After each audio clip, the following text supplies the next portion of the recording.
नई गाड़ी लेने की सोच रहे हैं तो ये एक बहुत बड़ा फैसला है ना? सिर्फ स्टाइल या कीमत की बात नहीं है। ये फैसला आने वाले कई सालों तक जेब, आराम और सुरक्षा पर असर डालेगा। तो आज हम इसी उलझन को सुलझाने वाले हैं। पेट्रोल, डीजल, सीएनजी या फिर इलेक्ट्रिक, 2025 में भारत के लिए कौन सी गाड़ी सबसे सही है?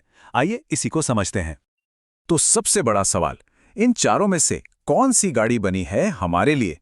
देखिए, इसका जवाब ना शोरूम में नहीं मिलेगा। इसका जवाब छिपा है हमारी अपनी जरूरतों में। तो चलिए सबसे पहले अपनी जरूरतों को ही टटोलते हैं।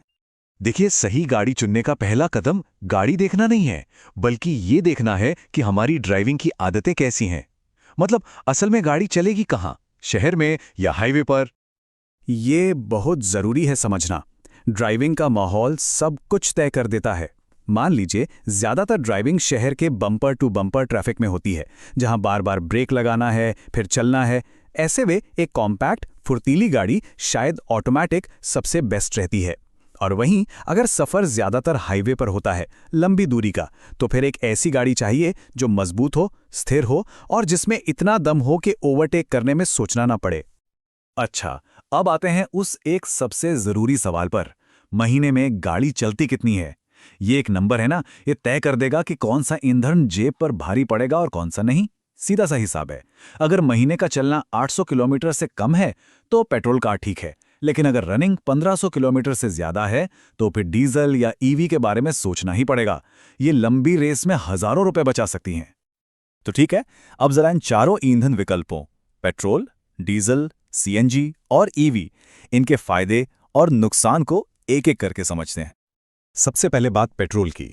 देखिए, पेट्रोल गाड़ियां उन लोगों के लिए एकदम सही हैं जिनका ज्यादातर काम शहर में है और महीने की रनिंग भी कम है। इनका सबसे बड़ा प्लस पॉइंट है इंजन का रिफाइनमेंट, एकदम शांत, स्मूथ चलती हैं। और हाँ, खरीदने में भी ये अक्सर बाकी ऑप्शन से सस्ती पड़ती हैं। अब आते हैं डीजल पर, जो हाईवे का असली दमदार साथी है। अगर सफर लंबा है या महीने की रनिंग बहुत ज्यादा है तो डीजल से बेहतर कुछ नहीं।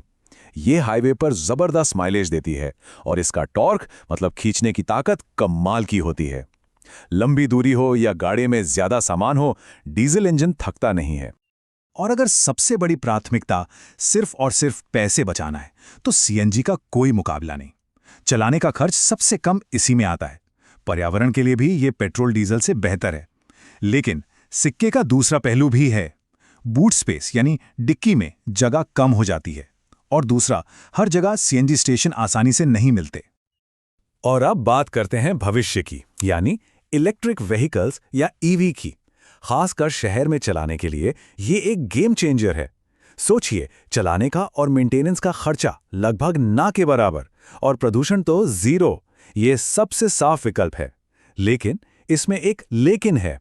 घर पर या ऑफिस में चार्जिंग की पक्की सुविधा होनी चाहिए।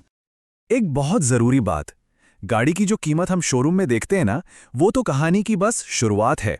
असली हिसाब किताब तो टोटल कॉस्ट ऑफ ओनरशिप यानी टीसीओ से पता चलता है। तो ये टीसीओ है क्या? आसान भाषा में ये सिर्फ गाड़ी खरीदने का खर्चा नहीं है, बल्कि अगले 5 साल तक उसे रखने, चलाने और मेंटेन करने का पूरा खर्चा है। इसमें क्या क्या आता है? देखिए, गाड़ी की शुरुआती कीमत तो है ही, साथ में ईंधन का खर्चा, सर्विस और मेंटेनेंस का बिल, हर साल का बीमा, और हाँ, 5 साल बाद जब गाड़ी बेचेंगे तो उसकी रीसेल वैल्यू क्या मिलेगी, वो भी इसमें गिना जाता है।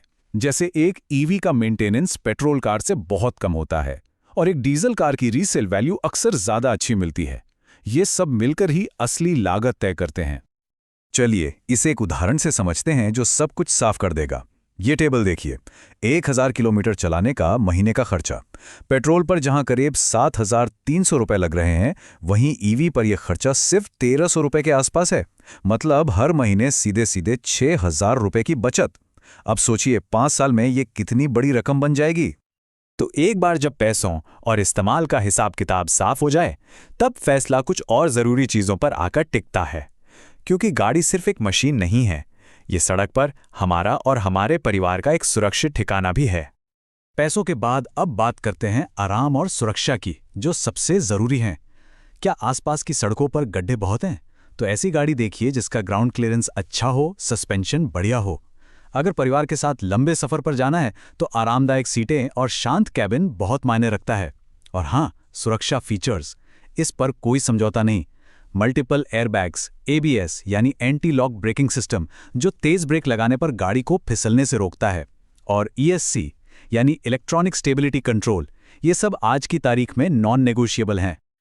और हाँ, अगर पर्यावरण की भी फिक्र है तो CNG, हाइब्रिड या EV जैसे विकल्प कार्बन फुटप्रिंट को कम करने में मदद करते हैं।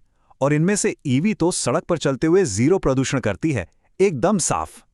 तो चलिए, अब तक हमने जो भी बातें की उन्हें एक आसान सी चेकलिस्ट में समेट लेते हैं ताकि आखिरी फैसला लेने में आसानी हो।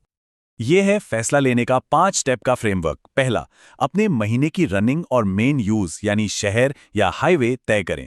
दूसरा, अपने इलाके में पेट्रोल, डीजल या बिजली की कीमत और CNG स्टेशन की उपलब्धता देखें। तीसरा, गाड़ी की सेफ्टी रेटिंग जरूर चेक करें।